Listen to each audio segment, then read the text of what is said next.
응, 돈 뜯어내는 너네 때문에 나가. 응, 너네 경쟁력 탓이야. 어? 뭐야? 내 방송 돌려줘요. 안녕하세요, 이섭입니다. 올해 했던 일이 벌어졌습니다. 제가 1년 전쯤 망 사용료 이슈와 관련된 영상을 올렸었고, 그 이후 본격적으로 이슈가 점점 더 커지다가 또 잠시 잠잠해졌습니다. 그리고 지금 영상을 찍는 기준으로 어제 트위치가 공식적으로 한국 서비스를 철수한다고 밝혔습니다. 이걸로 지금 온 세상 인터넷 시장이 되게 시끌시끌해요. 스트리머는 스트리머대로 대체 어디로 이동을 해야 되냐, 팬들은 팬대로 어디서 뭘 봐야 하냐, 아주 혼란한 시기가 찾아온 것 같습니다. 그래서 오늘은 지난 영상의 2탄 후속 영상이라고도 볼 수 있는 작년 망 사용료 이슈로 그 후 1년간 어떤 일이 이루어졌고 오늘에 이르게 되었는지 알아보고자 합니다. 참고로 망 사용료의 개념과 지난 이슈들은 지난 영상에 모두 다 요약이 되어 있으니까 이해가 조금 어렵다면 그것을 먼저 보고 오시는 것을 추천드려요. 일단 작년 한창 이슈가 되고 제가 영상을 올린 시점이 아마 2022년 9월에서 10월쯤으로 기억하고 있거든요. 그때 트위치가 FHD에서 720p 그러니까 HD로 화질을 낮춘다고 선언하면서 훨씬 더 많이 시끌시끌해졌던 시기이고, 그 이후로 여론이 완전 극적으로 안 좋아지기도 했어요. 그래서 실제 일부 국회의원들이 추진하려고 했던 그 망 사용료 법안 있잖아요, 그게 흐지부지 되면서 2022년 내 국회 문턱을 넘지 못하고 표류하게 되었죠. 심지어 발의된 지 한 3년 정도 되었거든요. 근데 올리기만 하면 여론이 너무 안 좋으니까 그냥 논의가 멈추게 된 거예요. 근데 재밌는 게 뭔지 알아요? 제가 3년 전부터 이 법안이 발의됐다고 했잖아요. 근데 처음 기사들은 지금과는 완전 반대였던 게 뭐냐면, 구글은 왜 안 내니, 갑질하니, 역차별이니, 그런 기사들도 정말 많았어요. 그러니까 이제 그 당시에는 CP가 잘못했다라는 의견들이 되게 많았죠. 근데 딱 작년부터 실상 이제 망 사용료 이슈가 점점 더 커지고 나니까 이 망 사용료에 대한 개념이 굉장히 어려운데 다 알고 나니까 그때서야 이제 뭐 중립적인 기사라든지 아니면 이제 완전 반대 입장이라든지 그러한 의견들이 많이 나오기도 했습니다. 작년에 엄청 많이 시끌시끌했어요. 한창 유튜브에서도 망 사용료 관한 법안에 대해서 막 반대 서명도 받고 영상도 만들고 서명이 한 28만 명이 참여할 정도로 굉장히 큰 이슈였죠. 이후 해를 넘겨서 2023년 3월 망 사용료 입법에 관한 여론조사도 했거든요. 이때 보면 반대가 과반을 넘긴 44%, 모름도 26.2%나 되었어요. 다만 망 사용료 법안이 통과되면 소비자 부담이 커질 것이라고 보는 시각도 63%가 되었습니다. 그리고 통신업계에서는 이 여론조사가 왜곡됐다면서 비판하기도 했었죠. 결론적으로 어떻게 되었든 이제 뭐 여론을 조심해서인지 몰라도 올 상반기까지는 재점화되지 않고 어느 정도 뭐 양측 다 모두 다 잠잠하게 그렇게 흘러왔습니다. 근데 이때 2023년 6월쯤 이름도 강력한 망 무임승차 방지법에 대한 논의가 재점화되었어요. 그러니까 망 사용료 법안 입법했던 의원들 중 일부가 다시 토론을 열기 시작하게 된 것이죠. 행사명은 망 이용 대가 글로벌 논의를 위한 전문가 간담회. 근데 또 같은 날 들려온 소식, 산업부의 입장이 처음으로 공개되었거든요. 산업부의 입장은 한미 FTA 같은 국제 규범을 준수해야 한다는 입장으로 밝히기도 했습니다. 이러한 입장은 사실상 망 사용료 정책에 대해서 반대 입장으로 본다는 시각이 그 당시에는 되게 많았어요. 근데 꺾이지 않고 이번 10월 국감에서 다시 등장했습니다. 구글의 트래픽 비중이 28.6%로 1위인데 구글 혼자만 망 사용료를 내지 않고 있다는 요지로 다시 이슈가 제기되었죠. 이렇게 망 사용료 이슈가 재점화될 듯 말 듯하는 그러한 시기에 트위치는 알아서 서비스를 단축 수순으로 밟고 있긴 했습니다. 예를 들어 2022년 9월 30일 720p로 화질을 하향시켰고, 2022년 12월 13일 VOD 다시 보기 및 클립 중지, 2023년 2월 7일 VOD 생성 및 업로드 중단이라는 순차적으로 요것을 보면 서비스를 점점 더 한국에서는 빼고 있었어요. 다른 건 몰라도 트위치에서 클립을 중단한다? 이거는 진짜 거의 트위치의 생명력을 앗아가는 그러한 일이에요. 트위치를 보신 분들은 아시겠지만요. 특히 트위치에서는 이 영상 도내가 되게 많이 이제 주로 이러잖아요. 그러니까 그거를 대부분 사용 못하는 뜻이기도 하고요. 그러한 핵심 기능들을 이제는 트위치 코리아에서는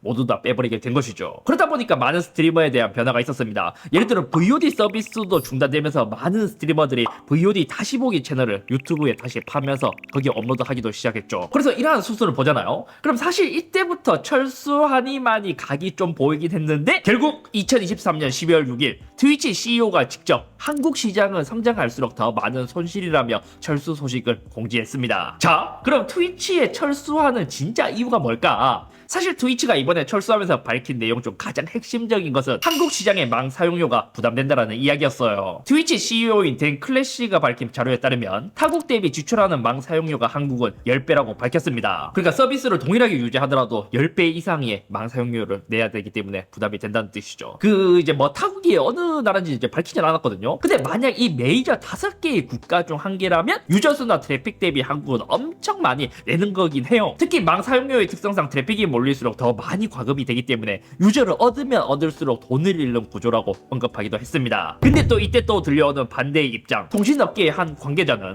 너네가 경쟁력이 없다는 걸 왜 우리 탓을 하냐라는 이제 반응을 보였다고도 하죠. 그래서 제가 이 둘 중 어느 게 더 맞는지 좀 찾아봤거든요. 첫 번째는 트위치의 주장. 한국의 망 사용료 때문에 철수하는 게 맞나? 대신증권 리포트에 따르면 트위치가 내는 망 사용료는 연 500억 수준이고 작년 기준 트래픽으로 900억 비용에 예상된다고 했습니다. 그리고 이는 유럽이나 북미 대비 15배 이상의 비용이라고도 했습니다. 이거를 보면 트위치의 주장은 사실일 가능성이 높아 보여요. 근데 좀 애매한 게 뭐냐면 작년 720p로 낮췄을 때 이것도 뭐 시정 명령이 있기도 했었거든요. 그 당시 트위치의 입장은 화질 제한 그리고 VOD 컨텐츠 서비스를 줄일 때 분명히 망 사용료 때문이 아니라고 또 밝히기도 했어요. 그래서 망 사용료의 부담이 크다라는 것은 이제 팩트라는 것을 좀 알 수 있고 다만 망 사용료가 모든 철수의 원인이다 라고 이야기하기에는 조금 어렵다는 정도. 두 번째는 통신업계의 주장입니다. 트위치는 그냥 경쟁력이 없어진 게 맞을까? 2021년 트위치의 매출액은 18억 원. 야, 이것도 트위치 정도 되는 회사가 아니 1800억이 아니라 그것도 영업이익이 18억이 아니라 매출이 18억으로 찍혀 있더라고요. 오히려 도내 서비스로 많이 쓰는 투입이나 투네이션이 훨씬 더 트위치보다 돈을 더 많이 벌어요. 그리고 트위치를 보는 유저의 수는 VOD 중단 뉴스 이후 눈에 띄게 많이 줄어들기도 했습니다. 매출 구조가 조금 이제 트위치가 막 그렇게 좋은 상황은 아니다.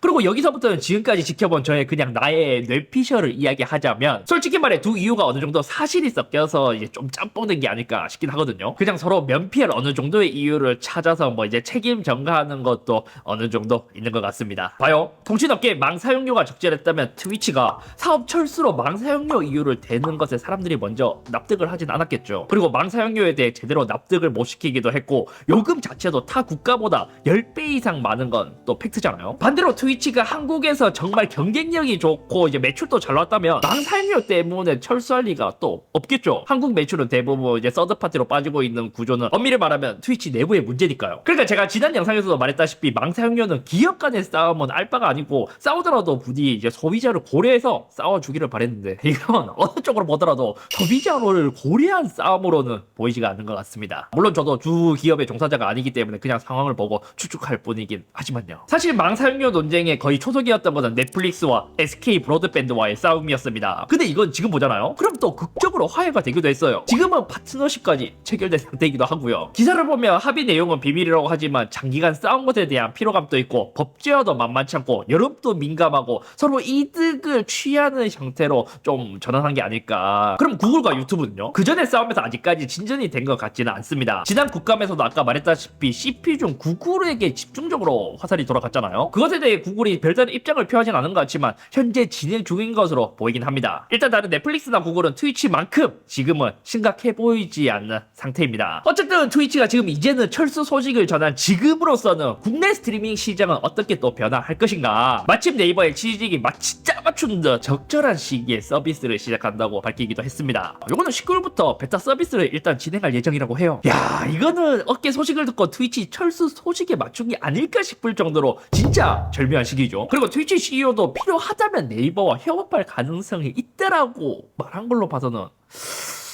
뭔가 있나? 그래서 네이버에서 만든 이 치직이라는 스트리밍 플랫폼이 서비스 시작 전이기 때문에 아직까지 판단하기는 이르지만 진짜 잘 갖춘다면 어느 정도 이 스트리밍 시장에서 강자가 될 수도 있을 것 같은 생각? 이것에 대한 조건은 아직까지 루머로 나오고 있긴 하거든요. 예를 들어 일단 뭐 일정 수준에서 파트너십을 맺으면 동시 송출은 좀 어려워 보이고 수수료도 좀 있어 보이는 편이었습니다. 근데 또 좋은 건 네이버 페이로 도내를 할 수 있다고 하는데 그럼 이제 트위치 스트리머들은 곧 종료를 앞두고 있기 때문에 결정해야 되는 것은 총 3개로 볼 수 있습니다. 아프리카, 유튜브, 그리고 지직. 아프리카는 트위치만큼 감성이 다른 걸로 유명해서 아무리 인프라가 잘 갖춰져 있다고 하더라도 여길로 옮겨가기는 조금 어려워 보이고 유튜브는 많이 이야기하는 채팅 딜레이나 접근성이 불편해서 유입이 쉽지도 않고 지직은 소문만 무성하고 아직까지 검증이 안 되었기 때문에 좀 불안하기 때문에 제가 스트리머라도 아마 매우 심한 갈등 그러니까 고민을 하지 않을까 싶습니다. 망 사용료 관련 영상 업데이트가 한번 필요하기도 했고 그동안 있었던 일들을 순차적으로 정리해보면서 트위치 철수 소식까지 오늘 모든 것을 다뤄봤습니다. 조금 아쉽기는 해요. 트위치가 한국에 서비스되고 되게 재밌었는데 이제 철수한다고 하니까요. 망 사용료와 관련된 논쟁은 아직까지 진행 중이니까 요거는 조금 지켜보고 싶고요. 기업 간의 싸움인데 법제화를 왜 계속 추진하는 건지 이해가 안 되다 보니까 제발 명분이 있다면 추진 전에 조금 더 많은 소비자들에게 이해를 시켜줬으면 좋겠습니다. 아무튼 오늘 여기까지며 현재 여론이 안 좋은 게 사실이긴 하잖아요. 뭐 트위치가 철수를 이제 공식적으로 한다고 했으니까 이 혼란한 춘추 전국 시대에 누가 승기를 잡을지 새롭게 등장할 새로운 플랫폼은 또 어떠한 흐름으로 흘러갈지 매우 궁금해요. 피디님 제가 대충 이렇게 만들었거든요. 요거 요렇게 만들어 주셨어요. 요렇게 디자인만 조금만 네.